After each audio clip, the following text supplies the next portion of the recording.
Hey, this is Meng here, speech therapist from agentsofspeech.com. In this video, I really want to talk about selflessness. And the reason why is, I'm getting a lot of comments and emails about, hey Meng, can you share something more practical? You've been talking about parenting for a long time, and I'm not a parent, so I'm not here to share anything about parenting actually, but actually how to interact with children. So if you don't know how to interact with children, especially those who are speech and language delayed, no matter what practical advice, especially, what kind of targets you should do, what kind of language targets, like, are we doing subject, verb, object? Are we doing, who or why questions? These kind of stuff. Or even like, oh, my kid doesn't know how to do the F sound, and I teach you how to train them. It doesn't matter, because you might have the best tools in the world, but if you don't have the software to actually operate it, you don't know how to talk to your kid and they run away, then it doesn't matter, okay? So stay tuned.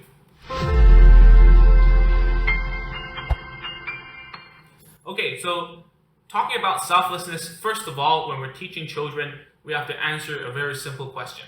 What does your child want? So most of the time, if your child isn't talking, they're pretty selfish themselves. But if we are selfish ourselves and we don't think in their shoes, then we're going to go nowhere, because they're not going to compromise, they'll scream, they'll shout, they do everything in their power to just run away from you. You have to realize what your child wants.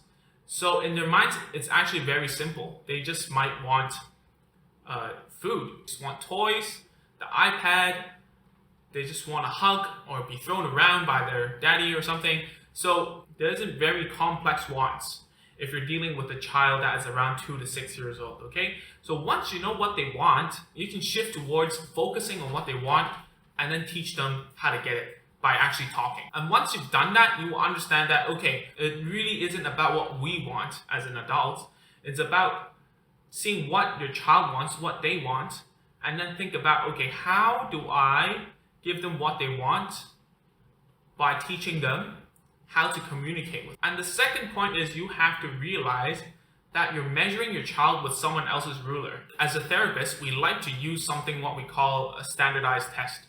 And that's actually a ruler made by a lot of data around the country of language development or speech development, and then we measure them towards them. But when you are teaching your own child at home, I hope that you're not measuring your child against anything, especially if you're comparing your child with other children in the kindergarten. That just won't work.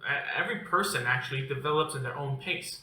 And it's you who are the person to decide whether they are developing or not. So you have to set your expectations straight. And once you understand that, okay, my standards are put upon my child who is delayed already, then you need to realize that your wants aren't your child's wants. Your child doesn't want what you want. One of the things I heard multiple times when I was in Hong Kong was the parent would tell me, oh, is he gonna be able to go to university? But the kid was 2. This might sound very funny and crazy right now, but I'm sure these are the thoughts that go through the parents' minds. They don't care.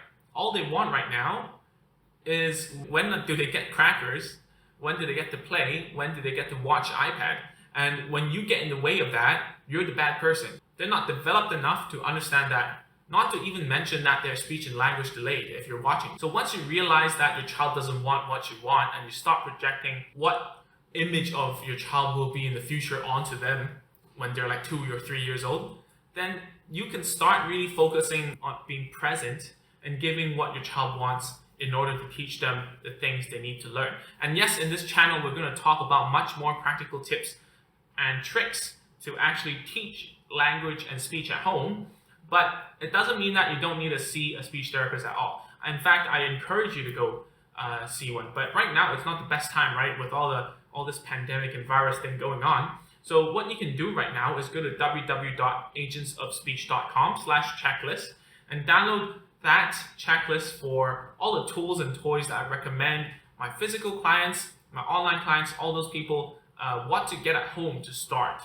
I know that these kind of advice is not practical and it's hard to actually listen to, but this is the hurdle we need to go through before we can actually start doing anything practical, all right? So I'll see you in the next video soon. Bye.